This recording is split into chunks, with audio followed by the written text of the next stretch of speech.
বৰ্তমান উপস্থিত আছোঁ হাওৰাঘাটৰ বেলগুৰি গাঁৱত আৰু ইতিমধ্যে দেখা গৈছে যি বানপানী কেইবাখনো নদী উফান দি উঠিছে আৰু বানপানীয়ে যি যোৱা নিশা যি বৰষুণৰ ফলতে এই বেলগুৰিৰ বৃহত্তৰ অঞ্চল বেলগুৰি হওক বা দীঘলীপাৰ অঞ্চল এতিয়া পানীৰ তলত ডুব গৈছে।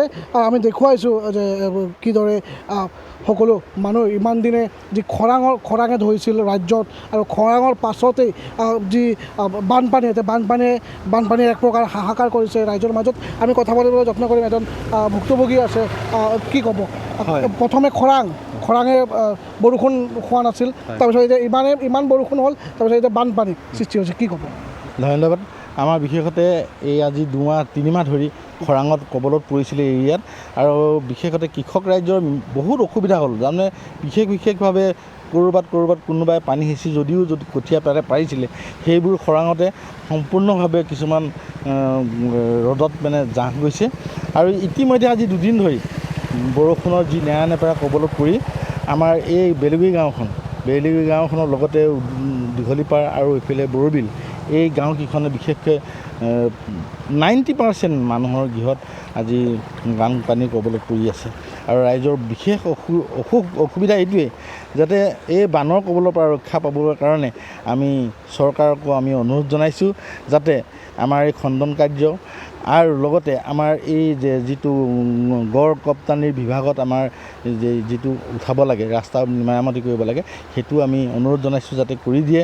কাৰণ এতিয়া ৰাস্তাৰ ওপৰেদি পানী গৈ আছে, ৰাস্তাটো যদি অলপমান ওখ হয়, বিশেষতে আমাৰ গাঁৱৰ ৰাইজ অলপমান উপকৃত হ'ব। প্ৰতি বছৰে এইদৰে বানপানী হয় নেকি? হয়, প্ৰতি বছৰে হৈ থাকে। আমাৰ ইয়াত প্ৰায় বাৰিষাত 2-3বাৰকৈ এই ৰাইজে ভুক্তভোগী হয় বানপানী ক'বলৈ। হয়, নিশ্চয়কৈ জানিব পৰা মতে প্ৰতি বছৰে এই গাঁওকেইখনত বানপানীৰ সৃষ্টি হয়। আমি দেখুৱাবলৈ যত্ন কৰিম কিদৰে এখন যি ICDSৰ যি কাৰ্যালয় আছে, এই কাৰ্যালয় ইতিমধ্যে বুৰ গৈছে গাঁওখনত। আৰু আমি দেখুৱাইছোঁ সমগ্ৰ পৰিৱেশ। আমি গাঁৱৰ ভিতৰত আমি সোমাব পৰা নাই, কিয়নো অতিমাত্ৰা পানী হৈছে এইবাৰ। এই বৰষুণৰ ফলতে বানপানীৰ সৃষ্টি হৈছে। দীঘলীপাৰকে ধৰি বৰবিল, বেলগুৰি বৃহত্তৰ অঞ্চলত ইতিমধ্যে পানীৰ তলত ডুব গৈছে।